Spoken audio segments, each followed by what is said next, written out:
இந்த காலை வேளையிலே கூட சபை கூடி வரங்களை விட்டு விடாமல் வாஞ்சோடு கலந்து கொண்டு உங்கள் அனைவருக்கும் சபையின் சார்பாக நன்றி தெரிவித்துக்கொண்டு இந்த காலை வேளையிலே கூட நாம் 1 பேதுரு 2ஆம் அதிகாரம் வசனம் 1 நாம் வாசித்து தேவனுடைய வார்த்தையை கற்றுக்கொள்வோம். 1 பேதுரு 2ஆம் அதிகாரம் வசனம் 1 நாம் வாசிப்போம்.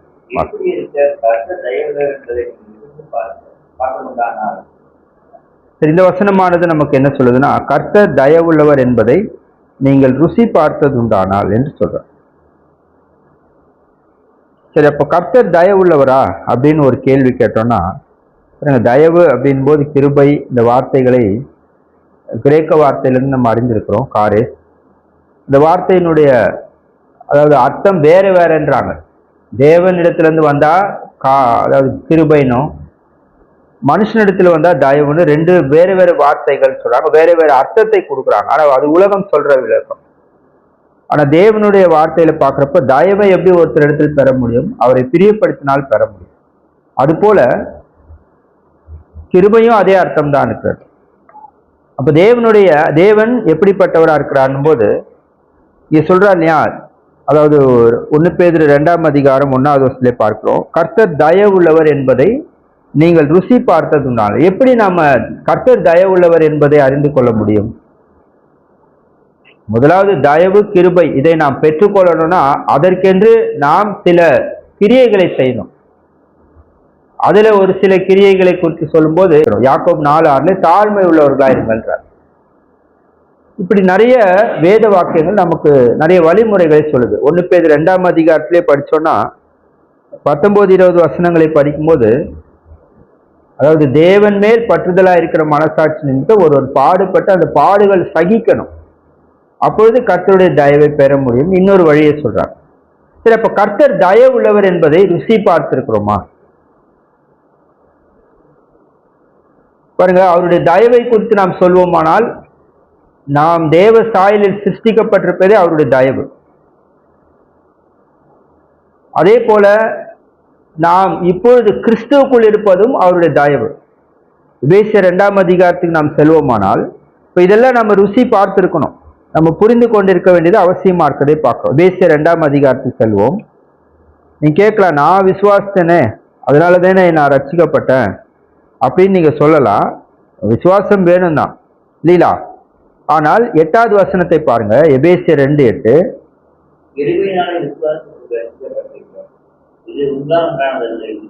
ஆமா, அப்போ ஆமா நம்ம விசுவாசித்தோம் தான். ஆனால் தேவனுடைய தயவு இல்லை என்றால், கிறிஸ்து நமக்காக மரிக்கவில்லை என்றால் நம்ம விசுவாசம் எப்படி இருக்கும்? விசுவாசிப்பதற்கு ஏதான வார்த்தைகளை அவர் கொடுக்க வேண்டியதா இருக்கிறது. அப்போ தேவனுடைய தயவுன்னு சொல்லும்போது பாருங்க, நாம் ஏற்கனவே கிறிஸ்துவுக்குள்ள இருப்பதும் அவருடைய தயவா இருக்கிறதே நாம் பார்க்கிறோம்.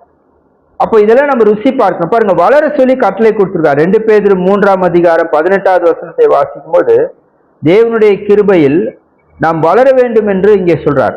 2 பேதுரு 3:18 வாசிப்போம். நம்முடைய கர்த்தரும் இரட்சகருமாகிய இயேசு கிறிஸ்துவின் கிருபையிலும் அவரை அறிகிற அறிவிலும் வளருங்கள், அவருக்கு இப்பொழுதும் என்றென்றைக்கு மகிமை உண்டாவதாக ஆமென்றார். அப்ப நாம் தேவனுடைய கிருபையில் தயவில் நாம் என்ன செய்ய வேண்டியதா இருக்கிறது? வளர வேண்டும் என்று சொல்லுகிறார். அப்போ அவர் அதிகமான கிருபை அளிக்கிறவர் என்பதை நாம் அறிந்திருக்கிறோம். அப்ப தேவன் தயவுள்ளவர் என்பதையும் நாம் என்ன செய்யணும்? அறிந்திருப்பது மட்டுமல்ல, ருசி பார்த்திருக்கிறோமா என்ற ஒரு கேள்வியை இங்கே கேட்கிறதை நாம் பார்க்கிறோம். இப்போ சங்கீதம் 34:8 நாம் வாசிக்கும்போது, சங்கீதம் 34:8 வாசிப்போம். எல்லாருக்குமே தேவன் தயவுன்னும் போது சில பொதுவான காரியங்களை சொன்னாலும் குறிப்பிட்ட மக்களுக்கு அவர் தம்முடைய தயவை காண்பிக்கிறதை நாம் பார்க்கிறோம். சங்கீதம் 34:8 வாசிங்க.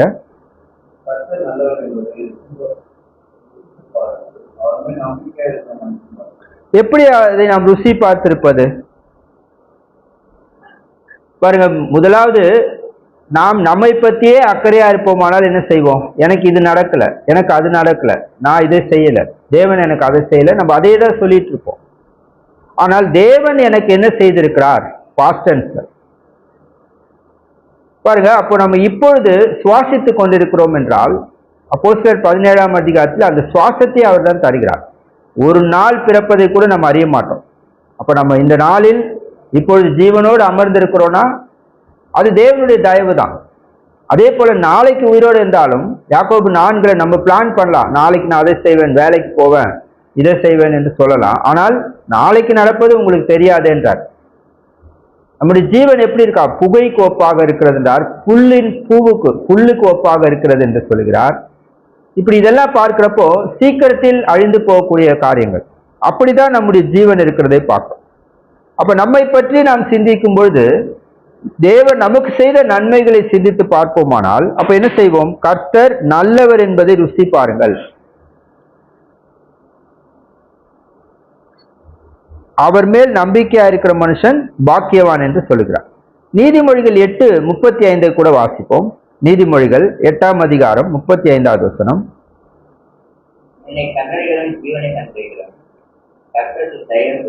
பாருங்க, ஞானத்தை கண்டடையும் பொழுது நாம் என்ன செய்கிறோம்? தயை பெறுகிறோம். இப்ப தயவுன்னும் போது கிருபை. அப்ப தேவ ஞானத்தை நாம் அடைகிறோமா? பாருங்க, இதெல்லாம் தேவனுடைய தயவை அடைய அதிலே வளரத்தக்கதான வழிகளா இருக்கிறது. கர்த்தர் நல்லவர் என்பதை ருசி பார்த்ததுனால கர்த்தர் தயவுள்ளவர் என்பதை ருசி பார்த்திருக்கிறோமா? பாருங்க, இதை கேட்கிறார் இந்த கேள்வி அவர். பாருங்க, இதையெல்லாம் நாம் சிந்தித்து பார்த்தால்தான் நாம் என்ன செய்வோம்? 1 பேதுரு 2:3 தேவன் ஒவ்வொருவரிடத்தில் எதிர்பார்க்கிறது என்ன? முதலாவது, இந்த பாடம் வளர்ந்தவங்களுக்கான பாடம் இல்லை, குழந்தைகளுக்கான பாடம். அப்ப நான் ஞான ஸ்நானம் எடுத்து ஆவிக்குரிய வகையில் நான் பிறந்திருந்தால் நான் என்ன செய்யணும்? 1 பேதுரு 2:3 படி வாசிங்க. 1 பேதுரு 2ஆம் அதிகாரம் 3வது வசனம்.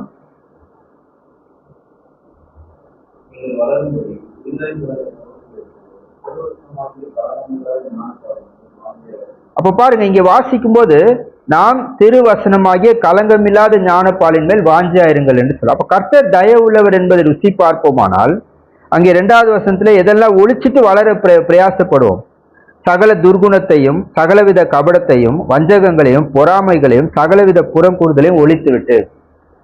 இந்த பாடமே பாருங்க, அதாவது பொதுவாய் நாம் என்ன செய்து கொண்டிருக்கிறோம் என்றால், மனிதர்களை பார்க்கும் பொழுதும் அல்லது தேவனை பார்க்கும் பொழுது நாம் அவர்களை என்ன கண்ணோட்டத்தில் பார்க்கிறோம் என்பது பொறுத்திருக்கிறது.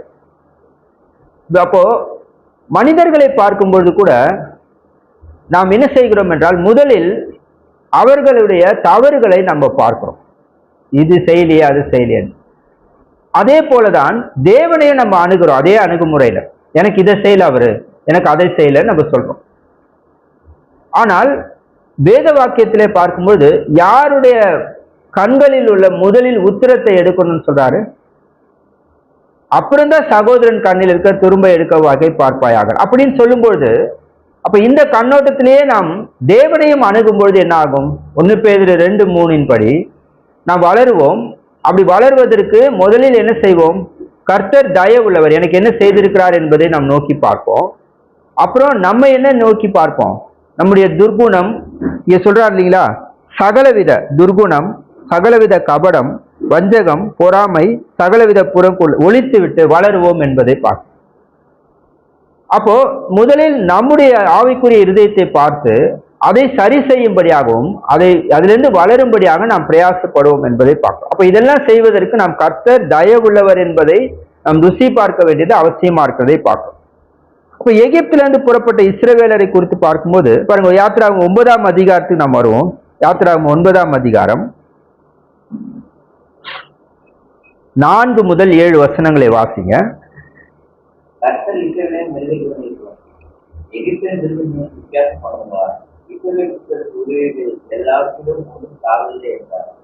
மேலும் நாளைக்கு கர்த்தர் இந்த காரியத்தை செய்வார் என்று சொல்லி கர்த்தர் ஒரு காலத்தை கொடுத்தார் என்று எதிரியுடைய தேவனுடைய கர்த்தர் சொல்கிறார் என்றும் அவருக்கு சொல் என்றார். மறுநாளில் கர்த்தர் அந்த காரியத்தை செய்தார். எகிப்தியுடைய மிருகத்திலிருந்து எல்லாம் போயிட்டு இஸ்ரவேலுக்கு மிருகத்திலிருந்து ஒன்றும் தாக்கவில்லை. பார்வோன் விசாரித்து இஸ்ரவேலின் மிருகத்தின் 1000 தாக்குதலை கண்டான். மிருகங்களை பத்தி நம்ம பாக்குறப்போ மனிதர்களோடு ஒப்பிட்டா மிருகங்கள் என்ன? மத்தேயு 12:12 சொல்லும்போது ஆட்டை பார்க்கல மனுஷன் விசேஷித்தவன் என்று சொல்றார். அதே போலதான் அடைக்கலான் குருவிகளை பார்க்கலும் நம்ம என்ன செய்கிறோம்? விசேஷித்தவர்கள் என்று சொல்றோம். அப்போ மனுஷன் விசேஷித்தவன். அரசாங்கம் கூட பாருங்க, ஒரு மாடு செத்து போச்சுன்னா கார்பரேஷன்ல எடுத்துட்டு போயிடுவாங்க. ஆனா ஒரு மனுஷன் அவர் ரொம்ப ஒரு பிச்சைக்காரரா இருந்து சும்மா பைத்தியமா ரோட்ல சுத்திட்டு இருந்து திடீர்னு செத்து போய் கிடந்தான்னா என்ன செய்யணும்? அவனை பத்தி ரிப்போர்ட் கொடுக்கணும் அரசாங்கத்துக்கு. டெத்து, காஸ் ஆஃப் டெத் என்ன அப்படின்னு கொடுக்கணும். ஒரு மனிதன் விசேஷித்தவன். ஆனால் பாருங்க, இங்கே எகிப்தியருடைய மிருக ஜீவன்கள், இஸ்ரவேலருடைய மிருக ஜீவன்கள் ரெண்டுத்தையும் ஒப்பிடும்போது மிருகங்கள் தானே தேவன் கொண்டு போடல இஸ்ரவேலருடைய. ரெண்டுத்துக்குமே தேவன் என்ன செய்கிறார்? ஒரு அருமையான ஒரு பிரிவை ஏற்படுத்தி அதுல எகிப்தியருடைய மிருக ஜீவன்கள் சாகவும், இந்த வாதையில சாகவும், அதே போல இஸ்ரவேலருடைய மிருக ஜீவன்கள் சாகாதபடிக்கு தேவன் காத்து கொண்டார். இதை பார்வோன் செக் பண்றாரு, அறிந்து கொள்றார் பார்வோன், ஆமா அப்படின்ட்டு. அப்ப தேவன் எவ்வளவு வித்தியாசப்படுத்தி அவர் வேலை செய்கிறார் பாருங்க. ஏன் எகிப்தியருடைய மிருக ஜீவன்கள் என்ன பாவம் செஞ்சுச்சு, இஸ்ரவேலருடைய மிருக ஜீவன் என்ன? மிருகத்துக்காக இல்ல அந்த கொன்னதெல்லாம், பார்வோன் நிமித்தமாக எகிப்தியருடைய மிருக ஜீவன்களை கொண்டார். இஸ்ரவேலர் நிமித்தமாக அவர்களுடைய மிருக ஜீவன்களை காப்பாற்றுகிறார். அப்ப கர்த்தர் தயவு உள்ளவரா இருக்கிறாரா இல்லைங்களா? இஸ்ரவேலரிடத்தில் எவ்வளவு தயவு காண்பிக்கிறார். அவருடைய மிருக ஜீவன்களே ஒன்று சாகாதபடி காத்துக் கொள்கிறார். இது ஒண்ணுதான் இல்ல, 10ஆம் அதிகாரம் 23 படிப்போம். யாத்திராகமம் 10:23. மூன்றாம் மட்டும் ஒருவரை ஒரு காலம் இல்லை, ஒருவர் தனக்கு என்று எழுந்திருக்கப்பட்டே இஸ்ரவேல் புத்திரர் யாவரும் மேலும் அவர்கள் வாசனை வெளிச்சம். பாருங்க, வெளிச்சம் இப்ப நம்மளுக்கே தெரியும். இந்த ரூம்ல இருந்து வெளிச்சம் அந்த ரூமுக்கு எப்படி செய்யும்? ஏதோ ஒரு சின்ன ஹோல்ஸ் இருந்தா கூட கொஞ்சம் வெளிச்சம் தெரியும். சில நேரத்துல கரண்ட் போயிடும், நைட்லயே ஜன்னல் வழியா ஒரு வெளிச்சம் வரும். அந்த நிலா வெளிச்சம் வீட்டுக்குள்ள ஜன்னல் வழியா வரும், அதுவே கொஞ்சம் ஓரளவு பாக்குற மாதிரி இருக்கும். ஆனா தேவன் எவ்வளவு ஸ்பெசிபிக்கா பார்த்துக்கிறார் பாருங்க. எங்கே வெளிச்சம் இருக்கு? சிறுவேலருக்குள்ளே வெளிச்சம் இருக்கு. எகிப்தியருடைய வீட்டுல எப்படி இருக்கு அதுவும் வெளிச்சம்னா, அந்த இருட்டை சொல்லும் போதே, அந்த வாதையை சொல்லும் போதே கார் இருள்னு சொல்லுவார் அந்த வாதை. அப்ப அவங்க என்ன செய்யறாங்கன்னா ஒரு தடவை தெரியத்தக்கதான ஒரு இருட்டல். இப்ப இருட்டிலேயே இப்போ கரண்ட் போச்சுனாலும் அல்லது நைட்லயே கரண்ட் போச்சுனாலும் நிலா வெளிச்சத்துல சில நேரங்களில் நம்ம வீட்டுக்குள்ளார தடவி தெரிய மாட்டோம், என்னென்ன இது அங்க இருக்குன்னு தாண்டி போயிடுவோம். ஆனால் இவங்க தடவி தெரியத்தக்கதாக 3 நாள், அதுவும் நைட்டு மட்டும் இரவு இருட்டு இல்லை, 3 நாள் முழுக்க அவங்களுக்கு இருள் சூழ்ந்திருந்தது. தேவன் இப்படி வித்தியாசப்படுத்தி நடத்துகிறதை நம்ம பார்ப்போம் பாருங்க. வெளிச்சம், இந்த மிருக ஜீவன்கள் போது இதெல்லாம் எவ்வளவு நுணுக்கமான டிஃபரன்ஸ் இது. இப்படி தேவன் என்ன செய்கிறார்? வித்தியாசத்தை ஏற்படுத்துகிறார். அப்போ இஸ்ரவேலர் மீது கர்த்தர் தயவுள்ளவரா இருந்தாரா இல்லைங்களா? அப்படி தயவுள்ளவரா இருந்ததினால் என்ன செய்தார்? இதே வாக்குத்தத்தம் தானே நமக்கு, இதை விட பெரிய வாக்குத்தத்தம். ரோமர் 8ஆம் அதிகாரம் 28வது வசனத்தை நம்ம அதிகமாக வாசித்திருக்கிறோம். அன்றியும் அவருடைய தீர்மானத்தின்படி அழைக்கப்பட்டவர்களாய் தேவனிடத்தில் அன்பு கூறுகளுக்கு சகலமும் நன்மைக்கு ஏதுவாக நடக்கிறது என்று அறிந்திருக்கிறோம். எத்தனை காரியங்கள் நன்மைக்கு ஏதுவாக? சகலமும். தேவன் தயவுள்ளவரா இல்லைங்களா? ஆனா நாம் என்ன நினைக்கிறோம்? நான் நினைச்சது நடக்கல, நான் விரும்பினது நடக்கல. இப்படி நாம் நிறைய நேரங்களில் நம்ம என்ன செய்கிறோம் என்றால், தேவனை குறித்து அவர் தயவுள்ளவர் என்பதை நாம் என்ன செய்கிறோம்? அதை நாம் உணர்ந்து கொள்ள, அதை நாம் ருசி பார்க்க மறந்து விடுகிறோம். பிறகு எபேசியர் 6:4 நம்ம எல்லாருக்கும் தெரியும். கர்த்தருடைய சிட்சை, பெற்றோருடைய சிட்சை. பிள்ளைகள் என்ன நினைப்பாங்க? அப்பா அடிக்கிறாங்க, அம்மா அடிக்கிறாங்கன்னா என்ன செய்வாங்க? அன்பாவே இல்லைன்னு நினைக்கிறாங்க. ஆனா எபிரேயர் 12 படிக்கும்போது அந்த சிட்சை பிற்காலத்தில் நலமாய் தோன்றுகிறது பிள்ளைகளுக்கு.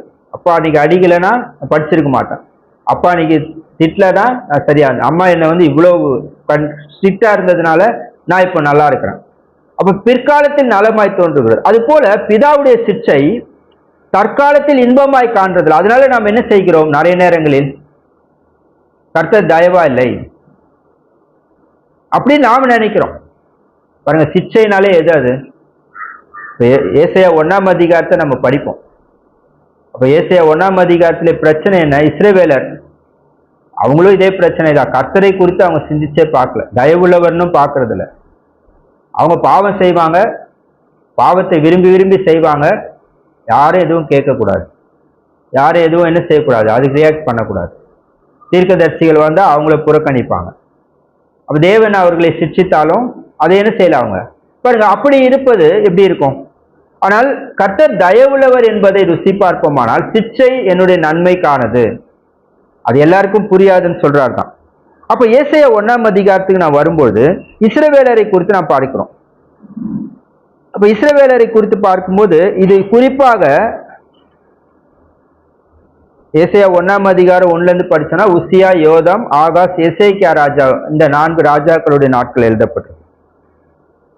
2வது வசனத்துல பாருங்க, வானங்களை கேளுங்கள், பூமியை செவிக்கொடு, கர்த்தர் பேசுகிறார், நான் பிள்ளைகளை வளர்த்து ஆதரித்தேன், அவர்களோ எனக்கு விரோதமாய் கலகம் பண்ணினார்கள். ஃபர்ஸ்ட் யார் நன்மை செய்திருக்கிறார்? தேவனுடைய தயவு இது இல்லைங்களா? நீங்க நமக்கு இந்த தயவு செய்யறாரா இல்லைங்களா? நம்ம ஒருவேளை இதுக்கப்புறமா போய் டிஃபன் சாப்பிடுவோமானால் உணவை யார் கொடுக்குறா? பாருங்க, நம்ம போட்டிருக்கிற உடை யார் கொடுத்தது? அடிப்படை தேவைகள் எவ்வளவு இருக்கிறது அதெல்லாம் கொடுக்கிற தேவன் தான். அப்ப இங்க வாசிக்கிறோம், இஸ்ரவேல் ஜனங்களுக்கும் அதை செய்திருக்கிறார். இதற்காக அவங்க எவ்வளவு தயவா இருக்கிறாங்க, எவ்வளவு தேவனுக்கு அவங்க உண்மையா இருக்கிறாங்க. 3வது வசனத்துல படிக்கிறோம், மாடு தன் எஜமானையும் கழுதை தன் ஆண்டவனின் முன்னணியை அறியும், இஸ்ரவேலோ அறிவில்லாமலும் என் ஜனம் உணர்வில்லாமலும் இருக்கிறது என்கிறார். ஒருவேளை இப்போ இருக்கிற ஜெனரேஷனுக்கு அது தெரியாம இருக்கலாம்.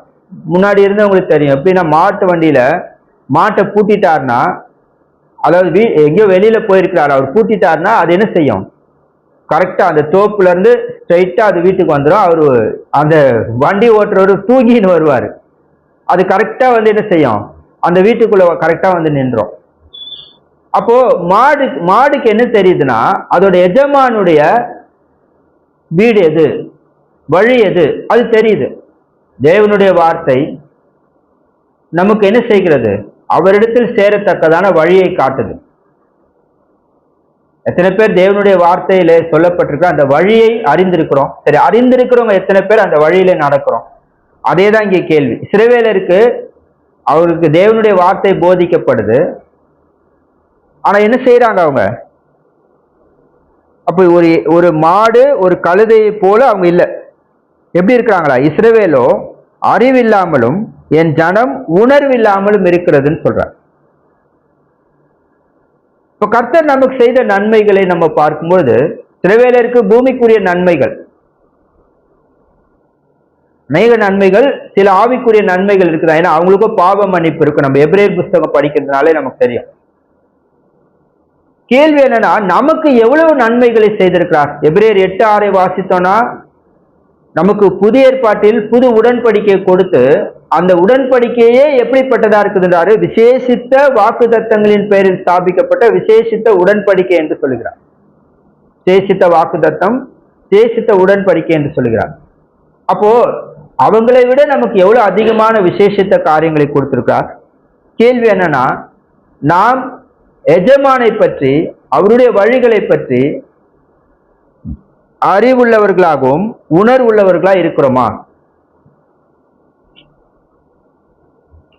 பாருங்க, எஜமானை பற்றி அறிவுள்ளவர்களாய் உணர்வுள்ளவர்களா இருக்கணும்னு சொல்லும்போது 2 பேதுரு 3:18 படிச்சோம். இப்பதான் கிறிஸ்துவை அறிகிற அறிவிலும் வளருங்கள். தேவனுடைய கிருபையிலும் கிறிஸ்துவை அறிகிற அறிவிலும் வளருங்கள் சொல்லும்போது 2 காரியங்களையும் நம்ம வளரணும்னு பார்ப்போம். ஆனா அறிவு இல்லாத போது என்ன ஆகும்?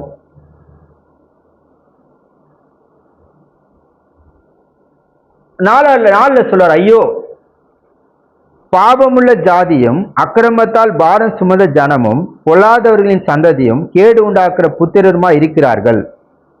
கர்த்தரை விட்டு இஸ்ரவேலின் பரிசுத்தருக்கு கோபம் உண்டாக்கி பின்வாங்கி போனார்கள். தேவனுடைய தயவை பெற வழி எது?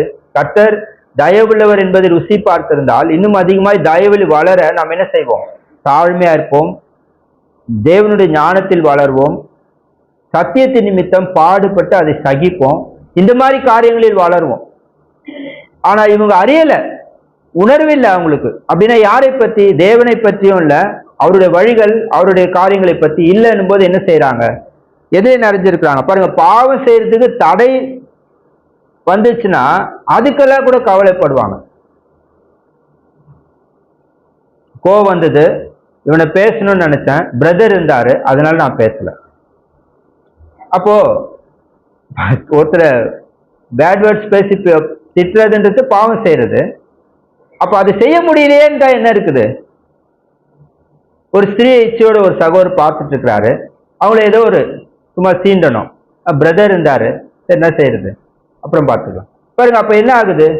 பாவம் செய்யறோம், அந்த பாவம் செய்யறதுக்கு அப்ப என்ன இல்லைன்றாங்க, சந்தர்ப்பம் இல்லையேன்னு கவலைப்படுறதை இன்றைக்கு நம்ம பார்க்கணும். பாருங்க, அப்போ பாவம் செய்யறதற்காக நம்ம சந்தர்ப்பத்தை தேடிக்கொண்டு அதற்காக ஓடிக்கொண்டிருப்பது எப்படிப்பட்டதா இருக்கிறது? இங்க சொல்றா இல்லைங்களா? அப்போ ஏசாயா 5ஆம் அதிகாரத்துல உங்களுக்கு நேரம் கிடைக்கும் போது 12ல இருந்து படிச்சு பாருங்க. அவங்க எதெல்லாம் தேடிட்டு இருக்கிறாங்க? சாராயத்தை நாடி தேடுறாங்கன்னு 11ல. 12ல நல்ல மியூசிக்ஸ் கேட்டுட்டு இருக்கிறாங்கன்றார். அப்புறம் அறிவில்லாமையினால் என்ன செய்யறாங்க? சிறைப்பட்டு போகிறார்கள். வசனம் 13. அறிவில்லை தேவன். ஏன்னா இதுக்கே நேரத்தை செலவழிச்சா என்ன ஆகும்? மதுபானம் பண்ணிக்கிட்டு மியூசிக்ஸ் கேட்டுக்கிட்டு அப்படியே நாளை ஓட்டிட்டா, தேவனுடைய வார்த்தையை தேடல, ஆராயல, அதை பத்தி அறிவே இல்லை, என்ன ஆகும்? சிறைக்கு தான் போவாங்கன்றார். இங்கே பார்த்தோம், என் ஜனங்களுக்கு என்ன இல்லைன்றார்? மூணாவது அறிவில்லைன்றார். அப்புறம் என்ன செய்யறாங்க? அவங்க பெருமை பேசுறதுன்றார் கீழே. அப்புறம் மாயான காரியங்கள் என்று சொல்லுகிறார். அவங்களுடைய தீர்ப்புகள் கள்ள தீர்ப்புகள் என்று சொல்றார். தீர்ப்புனா உங்களுக்கு தெரியும். இப்ப தீர்ப்புகள் சொல்லும்போது இதே நம்ம ஃபேமிலியிலே நிறைய பார்க்க முடியும். எனக்கு பிடிச்ச பையனா அவன் திட்டினா, அவன் பேசுறது சிரிச்சுட்டே இருப்பாங்க பெற்றோர். அதே நேரத்தில் பிடிக்காத பையனை என்ன செய்வாங்க? அவன் ஒண்ணுமே செய்யலைனாலும் அவங்களுக்கு டென்ஷன் இருந்தா அவன் மேல காட்டிட்டு போயிடுவாங்க. அப்போ தவறான தீர்ப்புகளை பெற்றோர் பிள்ளைகள் கிட்ட காட்டுறது மட்டுமல்ல, நிறைய இடங்களில் நம்ம இதை பார்க்கிறோம். எஜமான்கள் இது மாதிரி நடந்துக்கிறதை பார்க்கிறோம். இப்ப தவறான தீர்ப்புகள். அப்புறம் அப்படியே சொல்லிட்டே போனோம்னா என்ன சொல்றாரு? தீமையை நன்மை என்று சொல்றது. நன்மை தீமையை யார் சொல்றாங்களோ அவங்கள பொறுத்து இருக்கிறார்.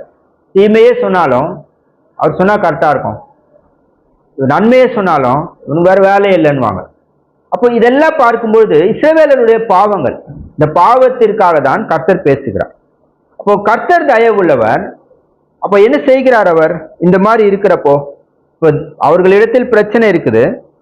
4வது வருஷத்துல பார்க்கிறோம், அவங்க என்ன செய்யறாங்க? பாவமுள்ள ஜாதியும் அக்கிரமத்தால் பாரம் சுமது. பாவமுள்ள ஜாதின்னு அவர் சொல்லும்போது இஸ்ரவேலருக்கு விபச்சாரம் செய்யாதிருப்பாயாகன்னு கட்டளை இருக்குது. ஆனா 10வது வசனத்துல அவங்களை எதோட ஒப்பிட்டு பேசுறா? யாரோட பாருங்க, 10 பாருங்க, ஏசாயா 1:10. சோதோமின் அதிபதிகளே, கர்த்தருடைய வார்த்தையை கேளுங்கள், கொமோராவின் ஜனமே, நமது தேவனுடைய வேதத்துக்கு செவி கொடுங்கள். அப்ப சோதம் கொமோரானும் போது எவ்வளவு பெரிய ஒரு வேசித்தனம் உள்ள பட்டணம் அது. அப்ப பாவம் பாவம் சொல்லும் போது சாராயத்தை நாடுறத சொல்றாரு. இன்னும் அநேக பாவங்களை நம்ம பார்க்கிறோம். அதை தாண்டி எதுவும் இருக்கிறது அவங்களுக்குள்ள. பாருங்க, இப்படிப்பட்ட ஒரு பிரச்சனைகள் இருக்கிறதை நம்ம பார்க்கிறோம். ஒருவேளை நம்ம இந்த வேசிதானம் இல்லாமல் இருக்கலாம், ஆனா விக்கிரகாராதனை கூட என்னவா இருக்கிறது? பொருளாசை கூட ஒரு விக்கிரகாராதனை சமம் என்று சொல்லுகிறார். இப்படி பாவங்களை பார்க்கும்போது இப்ப தேவன், இப்ப நம்ம பிள்ளைகள், நம்ம நீதிமான்களா இருந்து நம்ம பிள்ளைகள் பாவம் செய்தால் என்ன செய்வோம்? எபேசியர் 6:4 என்ன சொல்லியிருக்கிறார்? சிச்சிக்கிறார். இவங்களுக்கும் அதை செய்யறார். குறிப்பா வசனம் 5 வாசிங்களா? ஏசாயா 1:5 வாசிங்க.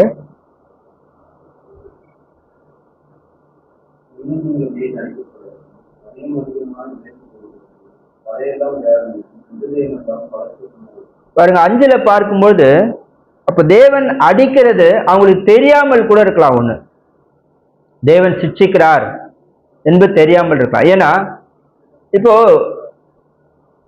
சில மக்களுடைய போற வழிகளை பார்க்கிறப்போ அவங்கள தடை செய்யறது அவங்களுக்கு பிடிக்கல. பீலையாமுக்கு பொருளாசை இருக்கு. பீலையாமை கழுதை தடுத்தப்ப என்ன செய்தார்? அது போல அப்ப பொருளாசையினால என்ன செய்யறார்? அவர் ரொம்ப வருத்தப்படுறார். அப்ப அந்த கழுதையை அடிக்கிறார், திட்டுறார். ஏன் இதை சுட்டி காட்டுறோம்னா, பாருங்க, அது பேசாத மிருகம் பேசினப்ப கூட அவருடைய பிரச்சனை என்னன்னா, கர்த்தர் அவரை தடை செய்ய பார்க்கிறார். எதுக்காக? அவர் பாவம் செய்யாதபடிக்கு தடுக்கிறார். ஆனால் அவருடைய இருதயம் நிறைஞ்சிருக்குது பொருளாசையில. என்ன செய்யறார் அவரு? அவருக்கு அது பிடிக்கவே இல்லை, அவர் தடை செய்யறது. பாருங்க, அப்ப கர்த்தர் தயவுள்ளவர் என்பதை என்ன செய்கிறார்? அவர் அந்த ருசி பார்க்கிற விஷயம் எல்லாம் அங்க இல்லை. சிட்சிக்கிறத பத்தி ஒன்னும் புரிஞ்சு கொள்ளுதல் இல்லை. கர்த்தர் தன்னை, அப்போ அவருடைய என் வேலை தடை செய்யுது. என் வேலை என்னது? பாலாக் சொன்ன மாதிரி அந்த மக்களை சபிக்கணும், சிறுவேலரை சபிச்சிடணும், அவர் கொடுக்கறதெல்லாம் வாங்கிட்டு வரணும். எனக்கு பணம் வீடு நிறைய சேர்ந்தா எவ்வளவு நல்லா இருக்கும். அதை போய் கர்த்தர் தடுக்கிறார் என்று அவர் நினைக்கிறார். அப்போ பாவத்தை குறித்தோ அதை குறித்தாலும் அவர் என்ன செய்யல பாருங்க. ஆனால் கர்த்தர் பாருங்க யாருக்கு இதெல்லாம் செய்கிறார்? எல்லாருக்கும் செய்யறது இல்ல. நம்ம ஆரம்பத்திலே படிச்சோம். இஸ்ரவேலரிடத்தில் தயவா இருந்தார், எகிப்தியரிடத்தில் இல்லை. ஏன் இஸ்ரவேலரிடத்தில்? காரணம் நம்ம பார்த்தோம். அவர் தயவா இருந்ததுனால் எப்படிப்பட்ட ஆச்சரியமான காரியங்களை செய்கிறார். இப்போ கர்த்தர் நம்மீது தயவா இருந்தால் என்ன செய்வார்? நமக்கு அதிகமான விசேஷித்த காரியங்களை செய்வார். சிச்சை கூட அதுல ஒரு விசேஷமான காரியம். ஆனா இஸ்ரவேலர் என்ன செய்யல? அதை புரிந்து கொள்ளல. ஒரே வீட்டுல ஹஸ்பண்ட் ஒய்ஃப் இருப்பாங்க. அப்ப கர்த்தர் ஒருவேளை கணவனை விட மனைவியின் மீது சிச்சை என்ன செய்யலாம்? அன்பு கூறலாம், அதிகமா கற்பனைகளை கை கொள்ளலாம். அதே நேரத்தில் மனைவி விட்டுட்டு கணவன் மீது அன்பு கூறலாம், பெற்றோர் விட்டுட்டு பிள்ளைகள் மீது அன்பு கூறலாம். யாரை அன்பு கூறாருன்னு அவருக்கு தான் தெரியும். அதே நேரத்தில் ஏன் அன்பு கூறாருன்ற காரணம் நமக்கு சொல்லியிருக்கிறார். ரோமர் 8:28 2 காரணங்களை நாம் பார்த்தோம். ஒன்னு அழைக்கப்பட்டவளா இருக்கணும், இன்னொன்னு அன்பு, தேவனுடைய அன்பு கூறுவது. தேவனை அன்பு கூறுவது என்று சொல்லும்போது அவருடைய வசனத்தை கை கொண்டு நடப்பது. அப்ப தேவனை அன்பு கூறுவதா இருக்கிறது பாருங்க. அப்ப தேவனை அன்பு கூறுகிறவளா இருப்போமானால் நம்மிடத்தில் என்ன செய்வார்? அவர் தயவை காண்பிக்கிறார். இஸ்ரவேலரிடத்தில் அவர் முயற்சிக்கிறார். ஆனா என்ன செய்யறாங்க அவங்க? 5 இன்னும் நீங்கள் ஏன் அடிக்கப்பட வேண்டும்? இப்பவே அடி வாங்கி இருக்கிறாங்க, இன்னும் ஏன் அடிக்கப்படணும்ன்றார். அப்புறம் அதிகமாய் விலகி போகிறீர்களே. தேவன் ஏன் அடிக்கிறாரு? பிள்ளைகள் சரி கீழ்ப்படுகிற, இனிமேல் செய்ய மாட்டேன்னு சொல்ற வரைக்கும் நம்ம அடிப்போம் சில நேரங்களில். அப்ப கர்த்தர் அப்படிதான் முயற்சி பண்றார். அவங்க என்ன செய்யறாங்க? ஆனா அடிக்க அவங்க அதிகமாய் விலகி போறாங்கன்றத சொல்றார். மனம் திரும்புறதுக்கு தானே அடிக்கிறது. கர்த்தருடைய சிச்சை எதுக்கு? மனம் திருப்புறதுக்காக அடிக்கிறார். கடிந்து கொள்ளுதல் எதுக்கு? தேவனுடைய வார்த்தையை கொண்டு ஒருவர் இன்னொருத்தரை கடிந்து கொள்றது எதுக்கு? மனம் திரும்புறதுக்கு தான் கடிந்து கொள்ளுதல். இது ரெண்டுமே எனக்கு வேண்டாம், என் வழியை நான் பார்த்துக்கிறேன், என் இஷ்டத்துக்கு விடுங்கன்றது எப்படி இருக்கிறது? ஆனா இங்க வாசிக்கிறோம், இவங்க அடுத்தது பாருங்க என்ன சொல்றாருன்னா, தலையெல்லாம் வியாதியும் இருதயமெல்லாம் பலட்சியமா இருக்கிறது, உள்ளங்கால் தொடங்கி உச்சந்தலை மட்டும் அதிலே சுகமே இல்லை, அது காயமும் வீக்கமும் நொதிக்கிற ரணம் உள்ளது, அது சீர்பிடிக்கப்படாமலும் கட்டப்படாமலும் எண்ணெயினால் ஆற்றப்படாமலும் இருக்கிறதுன்னு சொல்றாங்க. நம்ம எல்லாருக்கும் இந்த வசனங்கள் தெரியும். சுகர் புண்ணு வந்தா என்ன ஆகும்? ட்ரீட்மெண்ட் சரியா எடுக்கலனா சீக்கிரத்துல செத்து போயிடுவாங்க.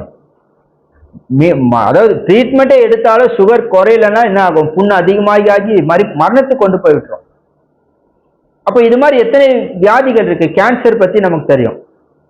அப்போ எந்த ஒரு வியாதியுமே அதுக்கான மருந்துகளை போட்டு குணப்படுத்தணும். அதுக்கு ட்ரீட்மெண்ட் செய்யும் பொழுது வலிக்குமா இல்லை? இங்க சொல்றதே பாருங்க, எது சொல்றாரு? சீழ் பிதுக்கப்படணும்ன்றார். அப்ப பிதுக்கிறதுன்னும் போது வலிக்கும், பயங்கரமா வலிக்கும். சில நேரங்களில் டாக்டர்ஸ் அந்த ட்ரீட்மெண்ட் செய்யும் போது டாக்டரே பேஷண்ட்டை எட்டி உதச்சிருவாங்க, தள்ளிடுவாங்க வலியில. அது நீங்க ஒரு கேள்விப்பட்டிருக்கலாம். ஏன் இதை சொல்றோம்னா, அவ்வளவு வலியை சகித்தால்தான், அந்த அசுத்தமெல்லாம் வெளியில வந்தால்தான் சுகமாகும். இல்லைன்னா என்ன ஆகும்? சில நேரங்களில் டாக்டர்ஸ் அனஸ்தீசியா, அதாவது மயக்க மருந்து கொடுத்துட்டு பண்றாங்க, ஏன்னா வலி அவங்க தாங்க முடியாதுன்ட்டு. அப்போ ஒரு வியாதி என்றால் அதுல இந்த மாதிரி ஒரு சீழ்ப்பு இருக்கிறது, இந்த மாதிரி நொதித்து வீங்கி இருக்குதுன்னு சொல்றப்போ, இதுக்கெல்லாம் சும்மா மேற்பூச்சாய் மருந்து போட்டால் சுகம் ஆகாது. அவ ஒரு உபதேசத்தை மட்டும் கேட்டால் சுகம் ஆகாது. அதை கடிந்து கொள்ளுதல் அவசியம். தேவனுடைய சிற்றையும் கிடைக்கணும். உங்க மீது அன்பா இருந்தால், என் மீது அன்பா இருந்தால் அதை தேவன் செய்வார். நம்ம பிரமாணத்தை கை கொண்டிருந்தால் அதை தேவன் செய்வார். இல்லைன்னா என்ன செய்யறாரு? நம்ம மீது அவரே தயவா இருக்க போறாரு. ஒருவேளை நான் பாவம் செஞ்சுட்டே இருந்து எனக்கு அடி கிடைச்சு என்னை திருப்பி கொண்டு வரான்னா அது நல்ல விஷயம் தானே. பாருங்க 7, உங்கள் தேசம் பாழாயிருக்கிறது, உங்கள் பட்டணங்கள் அக்னியினால் சுட்டெரிக்கப்பட்டது, உங்கள் நாட்டை அந்நியர் உங்கள் கண்களுக்கு முன்பாக பட்சிக்கிறார்கள், அது அந்நியரால் கவிழ்க்கப்பட்ட பாழ் தேசம் போல் இருக்கு. அப்ப அவர் கொடுக்குற அந்த சிச்சை எதுவா இருக்கிறது? சிறுவேலரை யார்கிட்ட கொடுக்குறாரு? புரஜாதிகள் கையில கொடுக்குறாரு, பாழாக்கப்பட்டு கிடக்குறாரு. அப்ப அந்நியர் என்ன செய்யறாங்க? அவங்களை பட்சிக்கிறாங்க. சம்பாதிச்சு வரோம், யாரும் எப்படியோ சாப்பிட்டு போறாங்க, தெரியறதே இல்லை. என்ன எப்படி இருக்கும் அது? சிலர் அதை புரிந்து கொள்றோம். எப்போ? மாச கடைசி ஆகுது, ஐயோ அது செலவு, அது வீண் செலவு பண்ணோம், அது செய்யாம இருந்தா நல்லா இருக்குமே அப்படின்னு பின்னாடி யோசிக்கிறோம். அப்புறம் கடன் வாங்குறாங்க. கடன் வாங்கி என்ன செய்யறாங்க, அதிலே தொல்லைகள்ல மாட்டிக்கிறது. இப்படி என்ன செய்யறோம்னு பாருங்க. கர்த்தர் நம்முடைய ஆஸ்தியெல்லாம் எடுத்துக்கிறாரு ஏதோ ஒரு வகையில. இதெல்லாம் சிக்ஷைகள். அது மட்டுமல்ல, அவங்க ஒடுக்கிறதும் ஒரு சிக்ஷை. அதுல சொல்றாரு பாருங்க, அந்நியரால் கவிழ்க்கப்பட்ட பாழ் தேசம் போல இருக்கிறோம். புரஜாதிகள், கிறிஸ்துவுக்குள் இல்லாதவங்களோட நம்ம ஐக்கியமா இருந்து என்ன செய்யறோம், அதாவது நிறைய நிறைய வழிகளில் போய் சிக்கிக்கிறோம். அப்புறம் 9:8 சீயோன் குமாரத்தி திராட்சை தோட்டத்தில் உள்ள ஒரு குச்சியை போலவும் வெள்ளரி தோட்டத்தில் உள்ள ஒரு குடிசையை போலவும் முற்றுகை போடப்பட்ட ஒரு பட்டணம் போலவும் மீந்திருக்கிறாள். இதெல்லாம் நீங்க வாசித்தீங்கன்னா இந்த காட்சி எல்லாமே மிகவும் ஒடுக்கப்பட்டிருக்கிறது. ஒரு குச்சியை போல இருக்கிறாள்ன்றார். அவ்வளவு மெலிஞ்சு போயிட்டு இருக்கிறாங்க. அப்படின்னா என்னது, தேசம் அதோட பரப்பளவுல குறைஞ்சு போச்சு, ரொம்ப சுருக்கி போச்சு. புறஜாதிகள் எல்லாம் ஒடுக்கி குஞ்சுதான் இருக்கிறாங்க. அந்த மாதிரி ஒரு தேசமாக இருக்கிறாள். 9 பார்க்கிறோம், சேனைகளின் கர்த்தர் தமக்கு கொஞ்சம் மீதியை வைக்காதிருந்தாரானால். ஏன் அந்த கொஞ்சம் வச்சிருக்கிறாரு? யூத ஜனங்களுக்கு இதை அனுப்புறாரு இல்லீங்களா? யாரிடத்துல இந்த தீர்க்க தரிசனம் பேசப்படுது? 1வது வசனம் படிச்சுன்னா யூத எருசலேமுக்கு. ஏன் யூத எருசலேம்ல கொஞ்சம் மீதியா வச்சிருக்காரு? தாவீது நிமித்தம் சொல்வார். இப்ப தாவீது நிமித்தம் அவங்களை முற்றிலுமா ஒப்பு கொடுக்காமல் கொஞ்சம் மீதியா வச்சிருக்காரு. அதே நேரத்துல கிறிஸ்துவின் நிமித்தம் அவங்களை முற்றிலுமா அழிச்சு போடல. எசேக்கியா ராஜாவின் நாட்கள்ல இந்த 1வது அதிகாரம் பேசப்பட்டிருக்குமானால் 10 கோத்திரம் பிடிச்சாச்சு. எசேக்கியா ஆட்சிக்கு வந்த 4வது வருஷத்துல என்ன செஞ்சுட்டாரு? 10 கோத்திரத்தை பிடிச்சிட்டாரு. அப்போ 10 கோத்திரம் இல்லை, அது ஒரு தேசமா இல்லாதபடிக்கு, அதாவது ஒரு இஸ்ரவேல் தேசம் அந்த வம்ச பட்டியலெல்லாம் இல்லாதபடிக்கு என்ன செஞ்சுட்டாரு? புரஜாதிகளோட கலந்து போயிட்டாங்க அவங்க. இப்ப யார் தான் இருக்கிறா மீதி? யூத தேசம் தான் இருக்குது. ஆனா யூத தேசத்துக்கு தான் பேசிட்டு இருக்கிறாரு. அவங்களும் எப்படி இருக்கிறாங்க? ஒரு குச்சியை போல மிக ஒடுக்கப்பட்டு இருக்கிறாங்கன்றத சொல்றார். காரணம் என்ன? அவங்களுடைய பாவ அக்கிரமங்கள். பாவ அக்கிரமங்களே இருப்பதற்கான காரணம் என்ன? கர்த்தருடைய தயவை ருசி பார்க்காதது.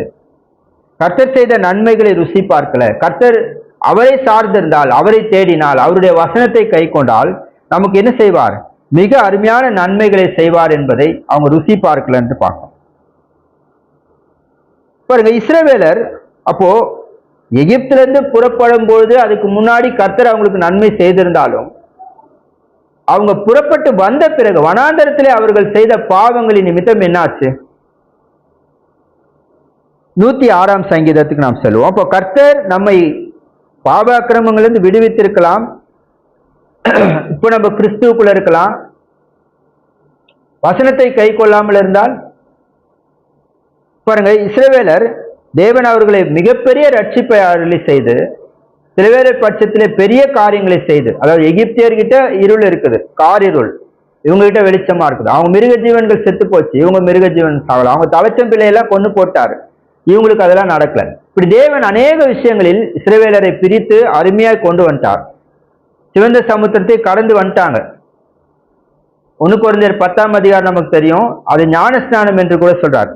மேகத்தினாலும் சமுத்திரத்தினாலும் ஞானஸ்நானம் பண்ணப்பட்டீங்களா என்ற 10:1-2 வசனங்களை படிச்சோம். சரி, இப்படி வந்த அவர்கள் இப்ப வனாந்தரத்துல என்ன செய்தார்கள் பாருங்க. 106ஆம் சங்கீதம் 12-13 வசனத்தை வாசிங்க. அப்போது அவர்கள் அவருடைய வார்த்தையை அவருடைய துதியை பாடினார்கள். ஆனாலும் சீக்கிரமே அவருடைய கிரியைகளை மறந்தார்கள். அவருடைய ஆலோசனைக்கு அவர்கள் காத்திராங்க. வனாந்தரத்தில் இச்சைகளாக்கி வனாந்தர வெளியிலே தேவனை பரிசை பார்த்தார்கள். பாருங்க, அப்போ எவ்வளவு சீக்கிரமா சொல்றாரு இத. சிவந்த சமுத்திரத்தை கடந்து வந்த உடனேயே இந்த வேலையை ஆரம்பிச்சுட்டாங்க. கடக்கிறதுக்கு முன்னாடியே மோசேக்கு ஆரோனுக்கு எதிராக எழுந்து நின்னாங்க, அவங்களை கொல்ல பார்த்தாங்க. கடந்து வந்த பிறகும் என்ன செய்யறாங்க அவங்க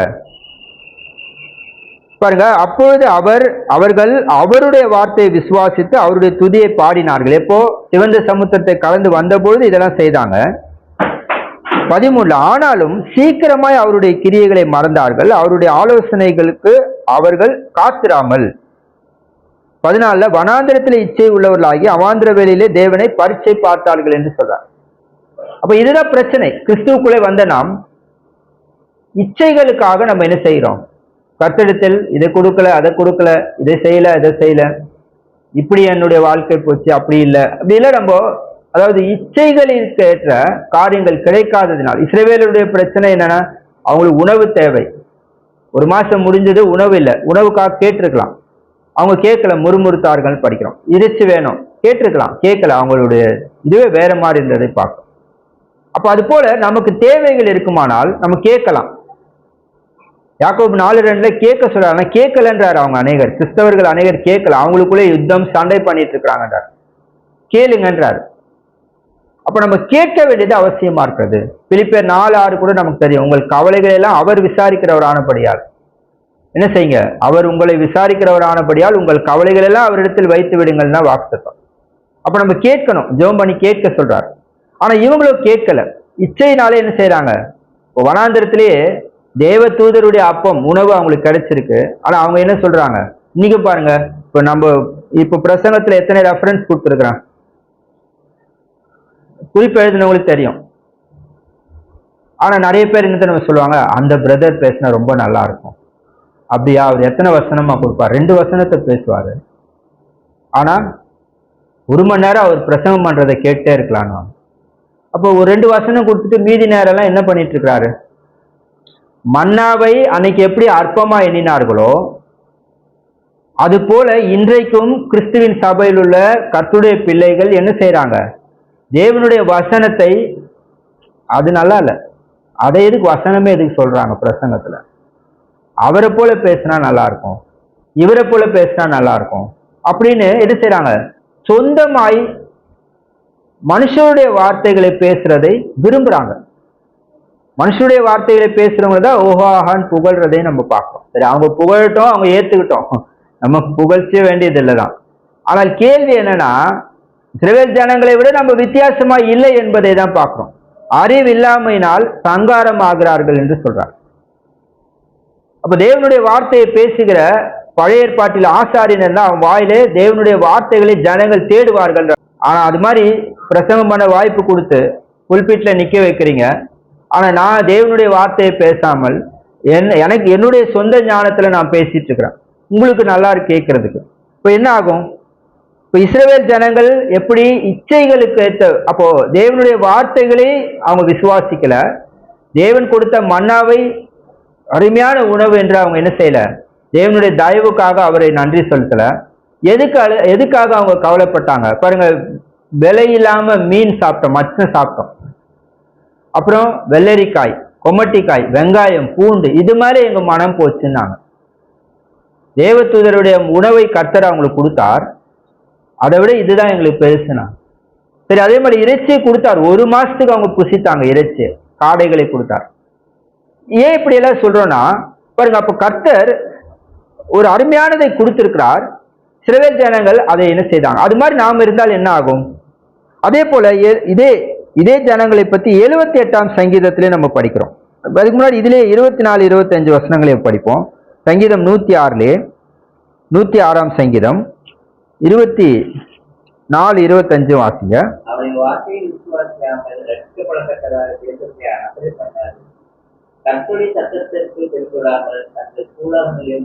தேவன் அவங்களுக்கு கானான் தேசத்தை வாக்குத்தத்தம் பண்ணியிருந்தார். அது எப்படிப்பட்ட தேசம் சொல்றாரு, இச்சிக்கப்படத்தக்க தேசம்.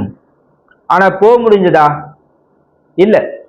நிறைய பேர் என்ன சொல்லுவாங்கன்னா இந்த நேரத்துல, மோசே போக முடியல பாருங்க. அது மாதிரி நீங்க என்ன செய்யுங்க, ஊழியக்காரர் ஜாக்கிரதையா இருங்க. ஆமா, உண்மைதான்.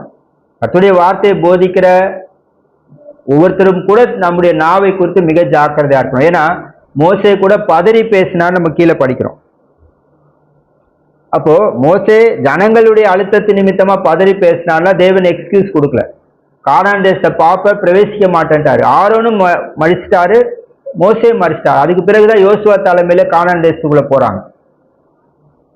அப்போ அந்த தேசம் எப்படிப்பட்ட தேசம், இச்சிக்கப்படத்தக்க தேசம். இப்போ கர்த்தர் தயவு உள்ளவரா இல்லைங்களா, நமக்கு ஏற்கனவே கொடுத்தது அருமையானது. இஸ்ரவேலருக்கு எகிப்திலிருந்து புறப்பட அவங்களுக்கு கொடுத்தது அருமையானது, கொடுக்க போறேன்னு சொன்னதும் அருமையானது. கர்த்தர் யாருக்கு இதை செய்கிறார், அவர் தயவு உள்ளவரா இருக்கிறதுனால யாருக்கு இதை செய்கிறார், அவருடைய உண்மையுள்ள பிள்ளைகளுக்கு. அப்போ யார் பிரவேசித்தாங்க கானான் தேசத்துக்குள்ளன்னு உங்களுக்கு தெரியும். அது போல இப்போ கர்த்தர் நமக்கு வாக்குத்தத்தம் செய்திருக்கலாம், அருமையான வாக்குத்தத்தங்கள். 2 பேதுரு 1ஆம் அதிகாரத்துல சொல்றார், 3-4 வசனத்துல மகா மேன்மையும் அருமையுமான வாக்குத்தத்தங்கள் சொல்றார். அப்போ அதையெல்லாம் அடைய நாம் என்ன செய்ய வேண்டியதா இருக்கிறது, பிரயாசப்படணும். அதுக்கு நமக்கு ஒரு பிகினிங் அவசியமா இருக்கிறது, துவக்கம் அவசியமா இருக்கிறது. 1 பேதுரு 1:2-3 நம்ம படிச்சோம் நீலா. நம்ம என்ன செய்யணுமா? புதிதாய் பிறந்த குழந்தைகளைப் போல திருவசனமாகிய கலங்கமில்லாத ஞானப்பாலின் மேல் வாஞ்சார். அப்ப நம்ம வளரும்படின்றார். அப்ப நம்ம வளர வேண்டும் என்கிற அந்த குறிக்கோள் நமக்கு இருக்கணும். அதே நேரத்தில் எதை ஒழிச்சு விடணும்? சகல விதன்றார். சகல விதன் போது 1-2 இல்ல, சகலவித துர்குணம், பொல்லாப்பு, கபடம், வஞ்சகம் இதெல்லாத்தையும் ஒழிச்சு விடுங்கன்றார். ஏசாயா 1ஆம் அதிகாரத்திலே நம்ம வாசித்தோம். சிறுவேலரை பத்தி நம்ம படிச்சோம். எகிப்திலிருந்து புறப்பட்ட பொழுது அவங்களுக்கு அருமையான காரியங்களை கர்த்தர் செய்தார். வனாந்திரத்திலும் அருமையானதை செய்தார். கானான் தேசத்திலே கொண்டு போய் சேர்த்தும் அருமையானதை செய்ய அவர் வாக்குத்தத்தம் செய்திருந்தார். ஆனா எகிப்திலிருந்து புறப்பட்டவர்கள் வனாந்திரத்திலே அவர்கள் செய்த பாவங்களின் நிமித்தமாக என்ன செஞ்சு போட்டார்? தேவன் அவர்களை அழிச்சு போட்டார். அப்ப நாம் தேவனுடைய உண்மையுள்ள பிள்ளைகளா இருப்போமானால் நாம் என்ன செய்வோம்? கர்த்தர் தயவுள்ளவர் தான். அவர் தயவா இருக்கிறதுனால தான் நம்மை சிட்சித்து நடத்துகிறார். நம்ம வழி விலகி போறப்ப அடிச்சு திருத்தி நம்மளை கொண்டு வர பார்க்கிறார். அப்போ கர்த்தர் தயவுள்ளவர். இதை நாம் ருசி பார்த்ததுண்டானால் நாம் என்ன செய்யணும்? நாம் வளரும்படி பிரயாசப்படுவோம். தேவன் நமக்கு உதவி செய்வாராக. உங்களுடைய பொறுமையான கவனத்துக்கும் வாய்ப்பளித்து சபையாருக்கும் நன்றி.